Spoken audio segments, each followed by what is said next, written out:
Hello, hello. Welcome back to day 3 of the Energize and Align Challenge. So I'm just going to give you guys a few minutes to join us today. Send out a couple invites. So once you log in or join in, just let me know that you're here. And if you're new, tell me where you're from. And also, if you're new and you have not downloaded your ebook yet, please let me know.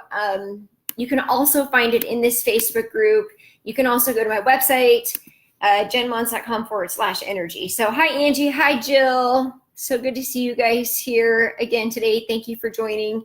Just going to give everybody a few more minutes or seconds, maybe 1 minute, I should say. And we are also doing this live on Instagram because that would be maximizing my energy. So while you guys are on here, I'm just curious if you were able to do any of the home study last night, if you did the 10 minutes of journaling, and if you did, if you had any new breakthroughs or sort of ahas. I know, Jill, you shared one, which I loved that you shared. And I really want to just acknowledge you guys for your commitment to doing this. It's really awesome that we had so many people that were willing to speak up yesterday, because specifically clearing energy blocks is a huge one, and just, you know, the courage to acknowledge where we are, stuff that comes up. So as we're waiting for other people to join in, if you have something you want to share, I'd love to hear, and really just encourage you to share in the Facebook group as we go along. Hi, Megan, how are you? We were just sort of recapping from yesterday. So while we're waiting for a few more people to join, I want you guys to know that you can see all of these videos on YouTube. So you just go to my name, Jen Mons. You can find these videos on YouTube, and then you can also find them in the Facebook group.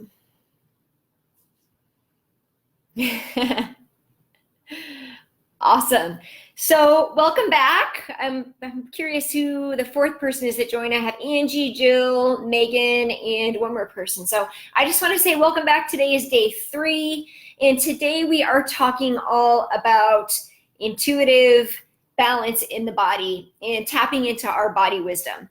So on Monday, we talked about our sacred energy flow. On Tuesday, yesterday, we talked about clearing energy blocks, which we dove into a little bit about our belief systems and sort of the patterns that can most commonly show up for us. So we're sort of like building a foundation through our energetic chakras. And then today we're going to talk about intuitive balance, energy balance, and body wisdom. So body wisdom is a way that we can sort of just tap into our physical body and listen to the messages that it shares with us. So everyone on here, most of you know my personal story. It's one of a health crisis at the age of 28, pregnancy-induced liver failure, very traumatic event. Seemingly healthy person, was a collegiate swimmer, thought about nutrition all the time, and then had this event happen where I completely lost my health and lived in survival mode for, quite honestly, almost 6 years, taking care of myself and the child that was born into this traumatic event. So as a result, from an engineer, became a health coach. And then 5 years into my practice, had a second health crisis at the peak of eating clean. I was eating so healthy. I really believed food was medicine. And I learned at that point, hi, Melissa, it's good to see you. I learned at that point in time that food is medicinal. However, it is not the only thing that can heal our health and wellness. And so from that point on, I began to dive deeper into my emotional healing. I developed a spiritual practice, became a yoga teacher, became a meditation teacher, and learned to sort of embody all of that. So today we're going to talk about the physical body, because the physical body really is the foundation for stepping into, it's creating that sacred vessel. We're talking about energy here, and the physical body is the vessel that holds the energy, the frequency when we come into alignment, because we're all talking about coming into an alignment with our soul's purpose here. So the body is what holds that. The body holds the imprint, the energetic signature of all of our life experiences.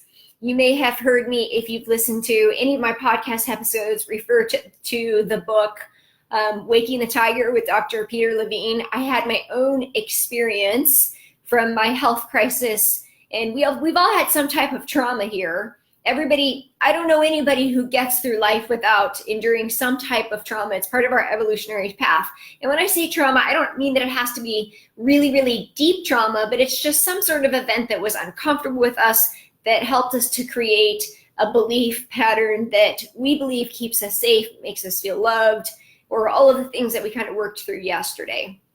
And so I had my own experience a couple of years ago when I was participating in this spiritual life coaching program, where I was in a very safe space to allow myself to be curious about what sort of my near-death experience was all about, because I consciously couldn't remember it. I was heavily medicated and really was in and out of, I was having seizures and just, I don't remember a lot about it.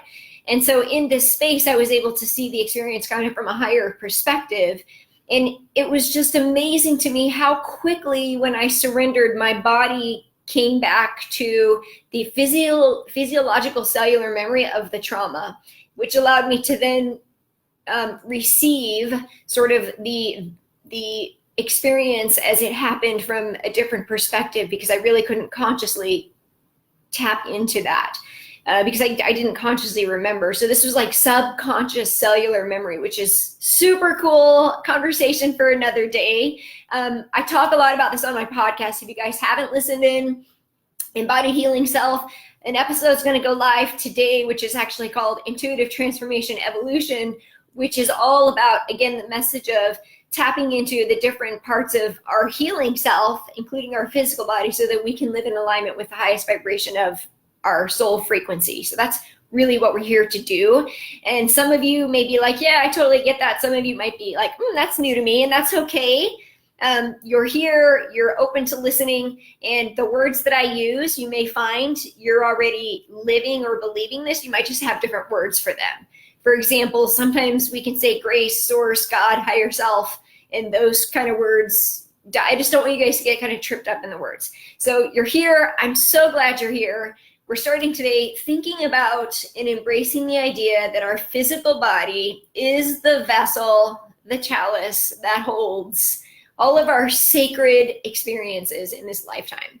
Because if we don't have a body, then we're just a spirit floating around and nobody really knows that we're here, and we don't really get to experience the sadness, but we don't get to experience the joy either. Those are part of the human condition that we are living in this lifetime. So drop me a heart or a thumbs up if this resonates with you, if you're sort of like, if this makes sense to you, if you have questions, whatever is coming up, just drop it in the comments below. So the way that I see, and what I want to share with you guys today, is the importance of the physical body. And the physical body, and I have Melissa on here. Melissa also is a spiritually focused nutrition health coach as well in Canada. I think you're in Canada, right? So we know that if we think or we believe that everything is energy, then our body also holds a certain frequency or energy. And food is energy as well. Thoughts are energy. Emotions are energy. And today we're going to talk about that balance of giving and receiving. So the giving and receiving of our energy, and how that shows up in the food that we eat, and also the food that we choose to cleanse. So that's the giving, the receiving, and then the cleansing and the nourishing. So we're looking at two sides of the spectrum here, the giving and the receiving when it comes to food, the nourishing and the cleansing. And then also in our emotional awareness is the balance of being and integrating what we learn to heal ourselves, and then becoming. So taking that next step on our evolutionary path. So in other words, participating in this challenge would be an action of maybe becoming, because now we're in the space of wanting to know more, wanting to learn more, sort of this opening this awareness to something wants to be healed in my life. I don't know where it came from. I don't know what it is, but all I know is that something wants to change.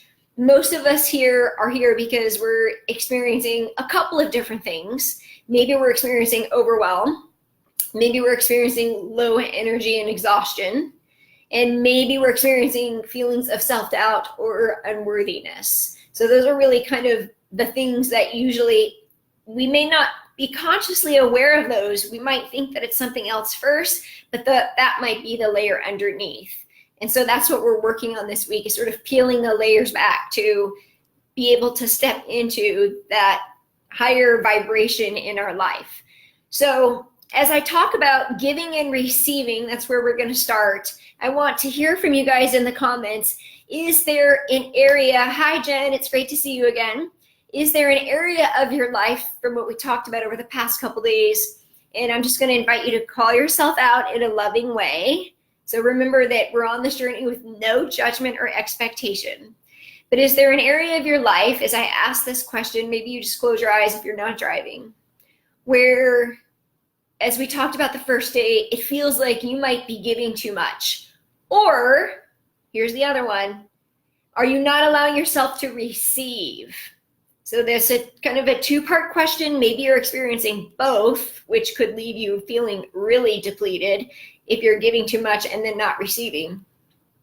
But what I find is that most of us are doing both, but maybe not. Maybe you're just doing one of them. But is there an area in your life that you know when you step into that room, when you participate in that activity, it feels draining, or maybe it's a relationship and you're giving too much, it's out of alignment? And then is there an area in your life where let's just be honest, check in with yourself, you're not allowing yourself to receive? So let's talk about how this can show up. So not nourishing yourself in a way that gives you energy, because every meal is an opportunity to receive nourishment. So that would be one way. Not receiving love or intimacy or connection from a loved one. Are you not allowing yourself to receive that? Support and connection from a friend, from a community, from people at your workplace. So those are three ways that can show up, and you might have more. But if you could be honest with yourself, I want to see what you guys have to say in the comments. Megan says both. Megan, with some emojis. Okay, so now I'm going to invite you. Hi, Shannon, there's my sister. I'm going to invite you to just call it out and be clear if you're comfortable. Like, what is an area that you're giving too much energy in? And what is an area of your life where you're not allowing yourself to receive? Because if you guys did amazing yesterday, just really taking the courage to call it out in the comments. And then after this, I like to go back and respond to the comments because I can't always respond to them in the live video. So what is an area where you're giving too much or you're not allowing yourself to receive? And if you know, then type it out. Maybe you don't know yet. You did your hair. I did my hair yesterday, yes. Oh, hey, Jenny Pruzak. Nice to see you. I don't know how to say your married last name, but it's a lot like your maiden name, which is cool. Nice to see you here, Jenny. Not nourishing your body with healthy food, Jen says. Okay, so that would be in the area of receiving. Awesome. And it is a thing because it's an opportunity to nourish and receive. So that's really tapping into the balance of giving and receiving.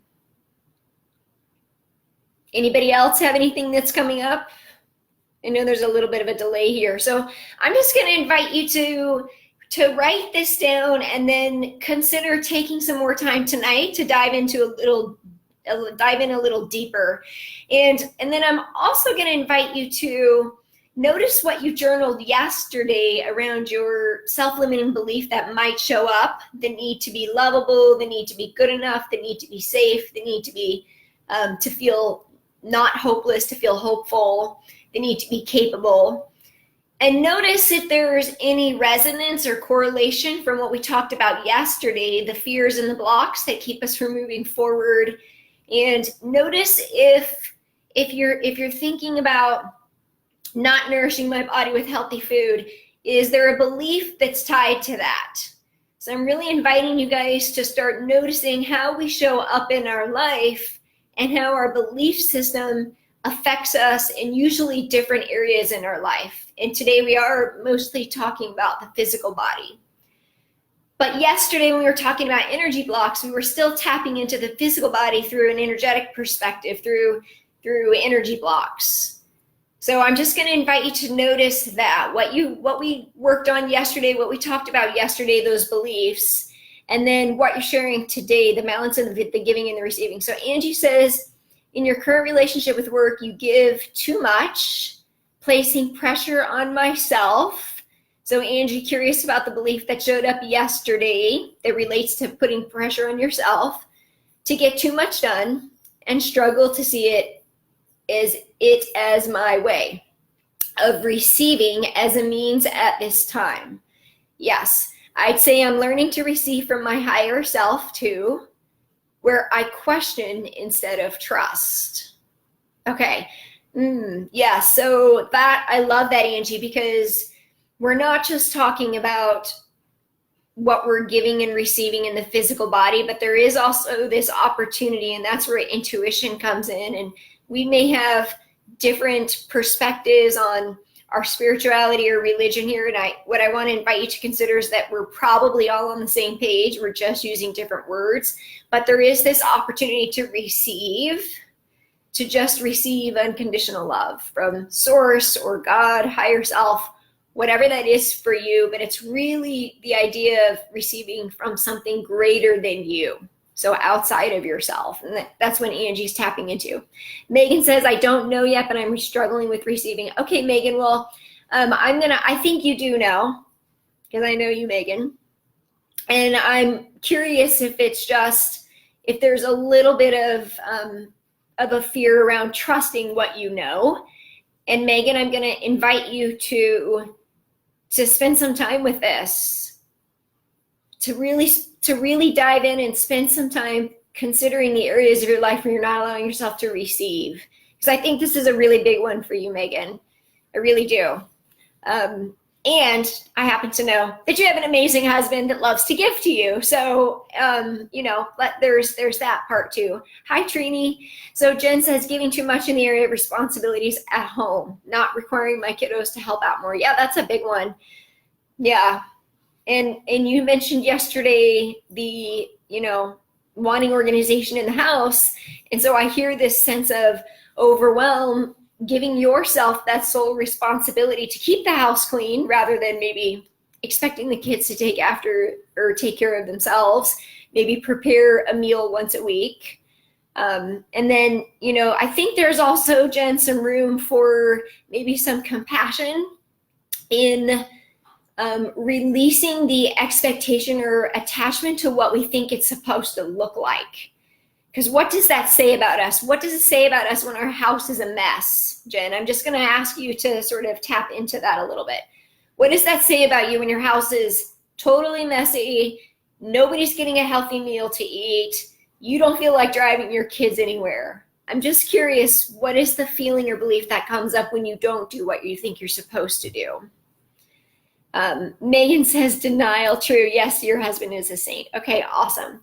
So that was the first thing that we're going to talk about today. And if maybe you're journaling around this, and if you're not at this time, maybe you're driving, I invite you to come back to this later to consider what it is that is out of balance in your life in the area of giving and receiving. And maybe you start by labeling the identities or roles that you have in your life. So we could say mom, sister, daughter, wife, whatever your job is. And then, then there's self. Like we have the identity of ourself, right? So I would encourage you to maybe consider the different roles that you have in your life if you're struggling with this. So Megan, this is for you. And look at each identity or role in your life as an opportunity to really understand where you're giving or receiving too much. Okay, so if you have any more questions on that, I'll answer those in the Facebook group. So we're going to move into the balance of being and becoming. And I talk about this in a lot of my podcast shows as well, because it's super important for all of us on our evolutionary path in life, no matter where we are. We have come through challenges. We have overcome hardships. We have, some of us here have had children. We've been parents. Some of us have become empty nesters. We've We've married the love of our life. We've left somebody and remarried. We've transitioned jobs. We've gone from one job to becoming a stay-at-home mom to another job. So many of us on here have had many, many different transitions in life. And what I want to share with you is that it's super important for our well-being to honor the balance of being and becoming. So you may have heard that we need to be human beings rather than human doings. And I hear that a lot in the yoga community or from meditation teachers. But most of us are going to have a hard time letting go of the things that we do because we're choosing to do them because we feel good. Maybe we believe that they make us valuable, or maybe we just enjoy it.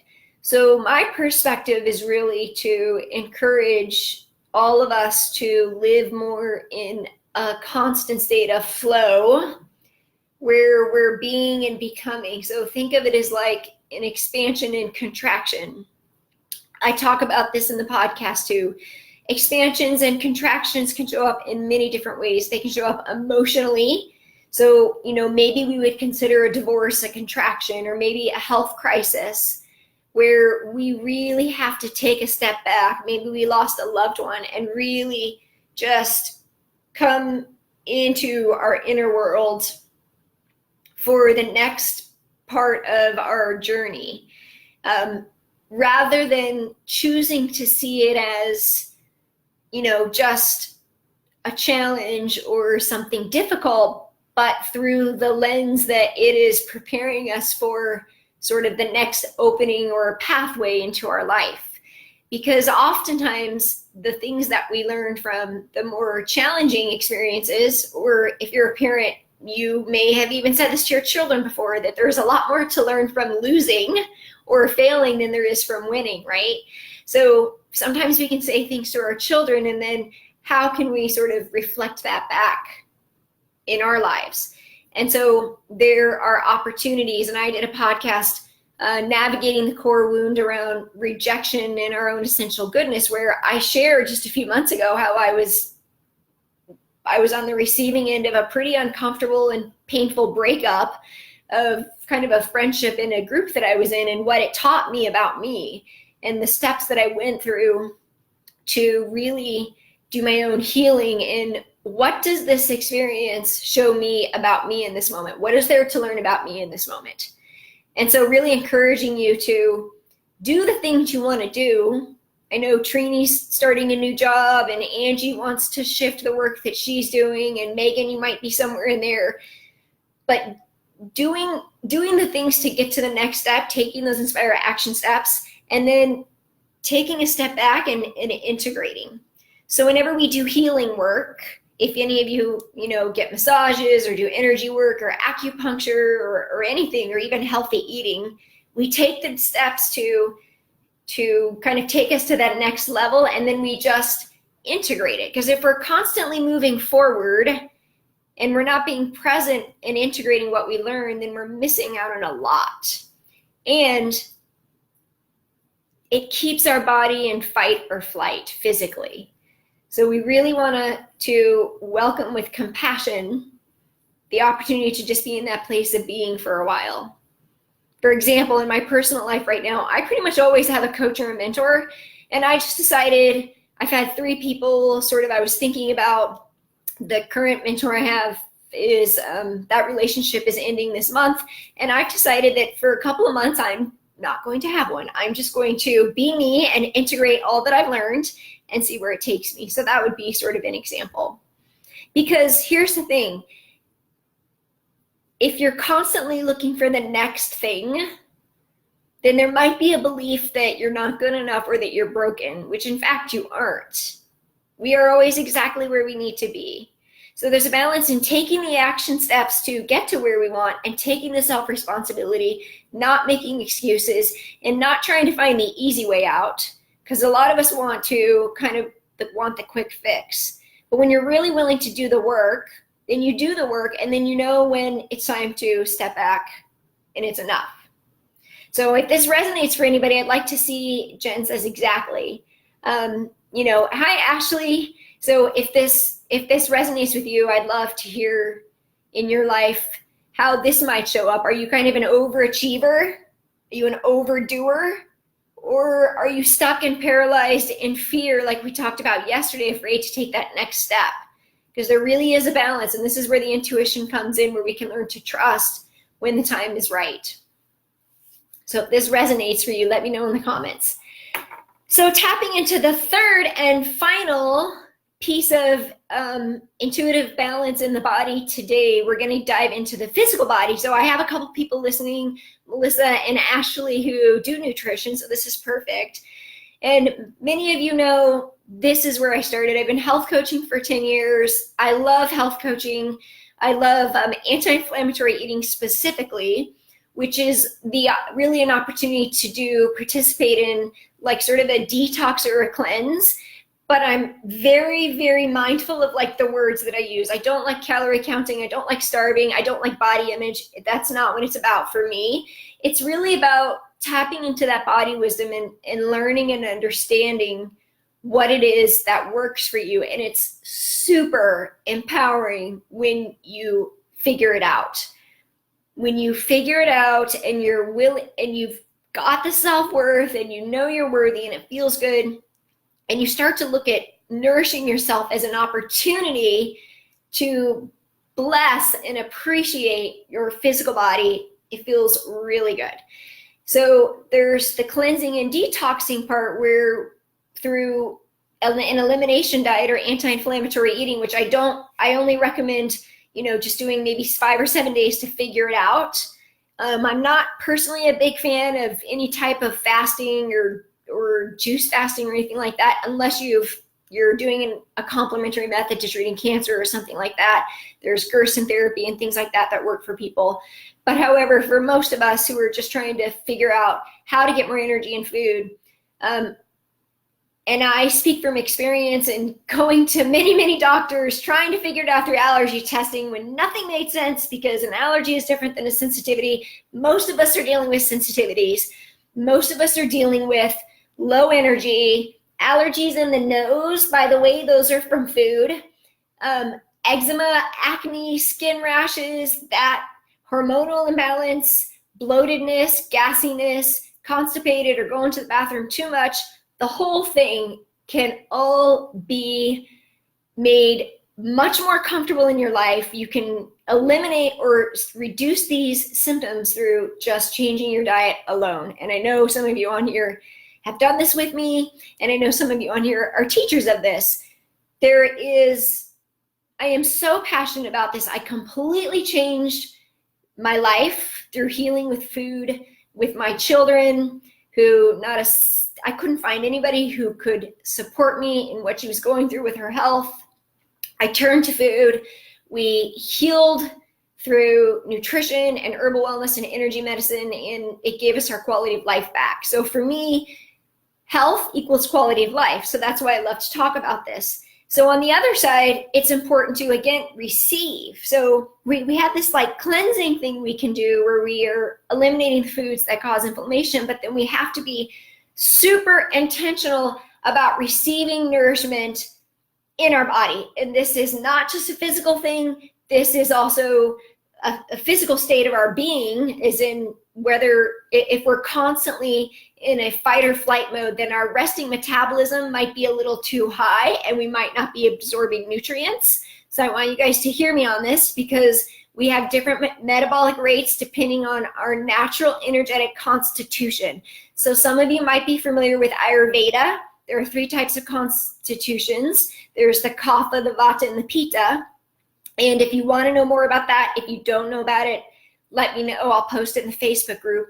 But we have an energetic constitution that is related to our resting metabolic rate.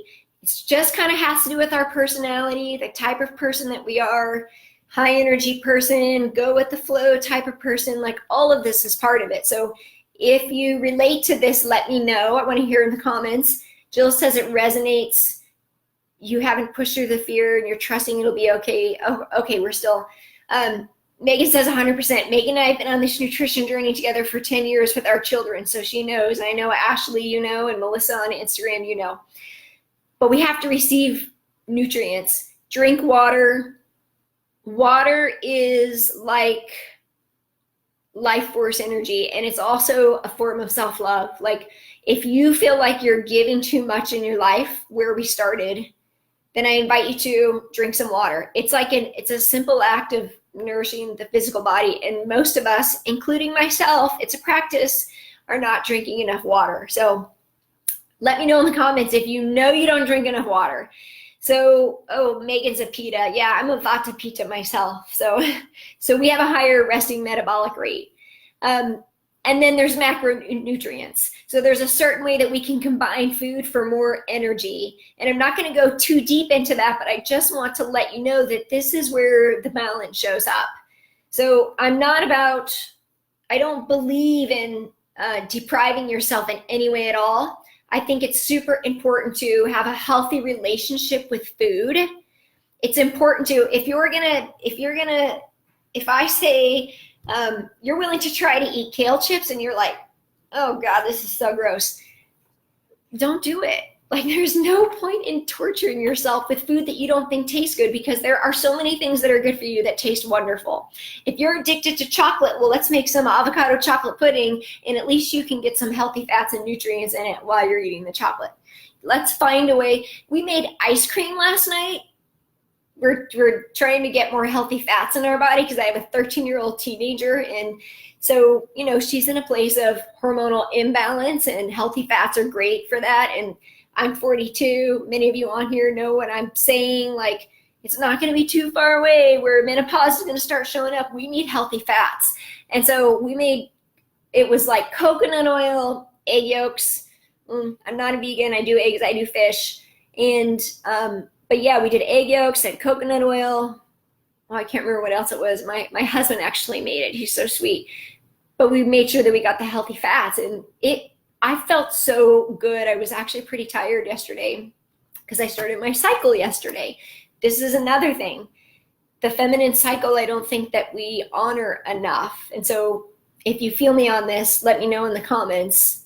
I actually, now that I work for myself, I set up my work schedule so that when I know the day before, I actually don't take clients that day, because I know that and that was actually, I was a little late this month. So yesterday I was actually feeling pretty low energy, which originally I thought I was going to be done with the cycle before I decided to do this energy challenge. But nature has its way of doing things, and we're not always in control. So I think that cycle is important to really honor.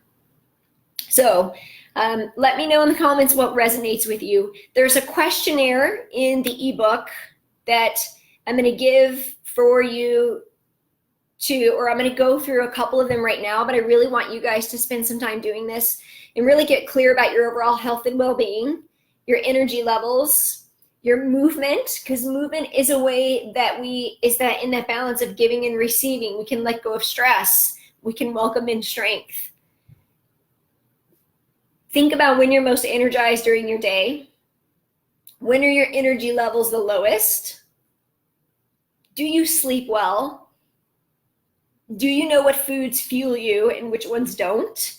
So for example, for me, no matter how hard I try, no matter what denial I want to put myself in, gluten does not work for me. I'm not allergic. My family has the recessive celiac gene.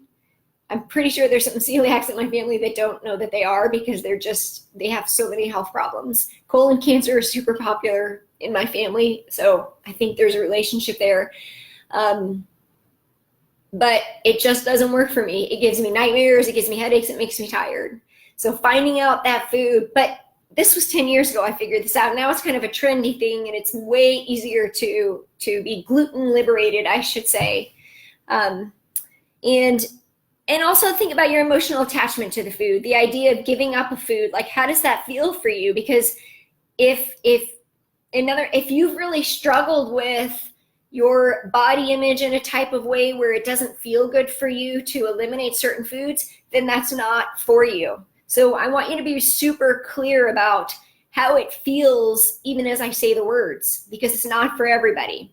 It is a tool that is super useful, but if there's an unhealthy emotional relationship between you and food, then that might not be the right program for you. Maybe for you, it's more of the bringing in new foods rather than the elimination diet. Do you feel you have toxic relationships in your life? So getting into that balance of giving and receiving again.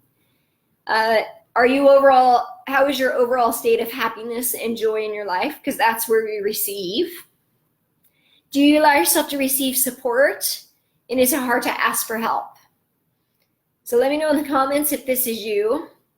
Is it hard for you to make decisions? Some of us keep ourselves stuck in that cycle of self-sabotage where we don't trust ourselves. And I'm just going to share the idea that indecisiveness is self-sabotage. Just say yes or no. This isn't serving me at this time. Or yes, I'm willing to do this, no matter what it is.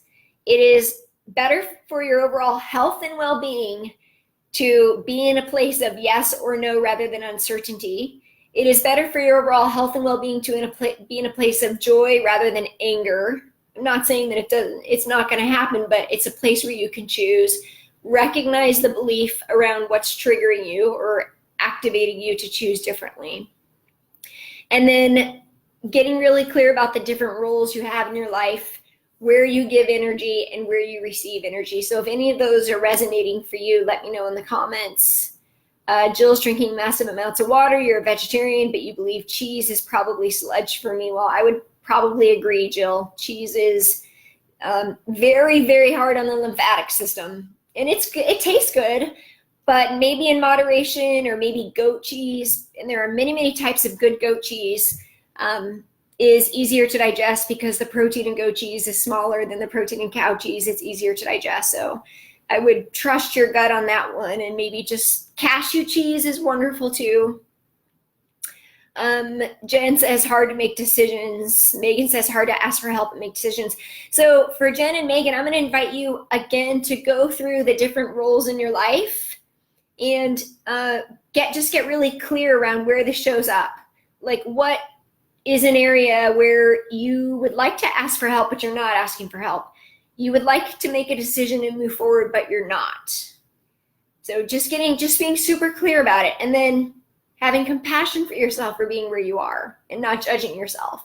Because the only way that we can change it is through awareness, and then having compassion and forgiving ourselves, and then taking inspired action step to choose something differently. So Megan, if it's hard to ask for help, it could be the smallest thing. And you too, Jen, from your kids, like, just maybe helping and preparing one meal a night or cleaning the bathroom or something. And you might get a no, but you might get a yes. And at least you took the step to go out of your comfort zone. So Megan says, I've eliminated toxic relationships gradually over the last several years. Yes, you have, sweetheart. You have done amazing work on yourself. And it takes time. So, okay, well, I hope this was helpful for you guys today.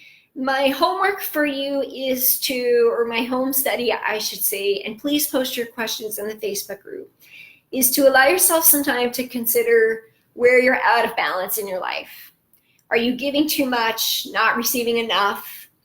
Are you depriving yourself of love or food because maybe you know that it doesn't make you feel well, but you're not quite sure? You don't have the tools, or you don't feel empowered in making good choices? And are you allowing yourself to receive nourishment, including water, healthy fats, proteins, lots of vegetables, macronutrients? And are you caught in that cycle of the doing, rather than the being and becoming? So those are really the three areas I'm going to invite you guys to do some journaling on. Identify the different roles that you have in your life. So one could be work, one could be mom, wife, whatever else shows up. You could be in a running club, any commitments that you have. where are these out of balance in those areas? And then think about the exercise you did yesterday around the fears and the blocks and the self-limiting beliefs, and notice if there's any resonance in those. Notice if there's any similarities. And please continue to post in the Facebook group. And when you do, please tag me so that I can respond to you, because I'd love to respond. I don't always see everything unless my name is tagged. So whatever comes up for you tonight, I'd love to answer your questions. I look forward to it, actually. So, and we will be back again tomorrow at the same time at 12 p.m. So just continue to, at this point in time, I would say it's important before we move forward to just really get clarity about what we talked about the past couple days. Like, what is the vision of your life? What are your dreams? What are your values? What matters to you? Who's supporting you? What's standing in the way? What are the fears and blocks that are showing up? How does this make you feel? What are you missing out on? And then today, getting into the more balanced overview of life. What areas are you giving too much, not receiving enough? Are you tapping into your body? Are you working out too hard? Are you choosing to work out too hard rather than to just eat a more balanced diet? Just get super clear with kind of where this shows up in your life. Are you giving and receiving love and connection from your loved ones in your life? Because this is a part of our well-being too. And most of us have some type of relationship, a daughter, a mother, a husband, or somebody who wants to give to us, and maybe we're not allowing ourselves to receive in the capacity that we can. So I'm just going to invite you to think about all those things. Have a wonderful day. Thank you for joining. Thanks, Jen, Jill, Megan, Trini, Melissa. Thanks for joining, Ashley, and have a wonderful day.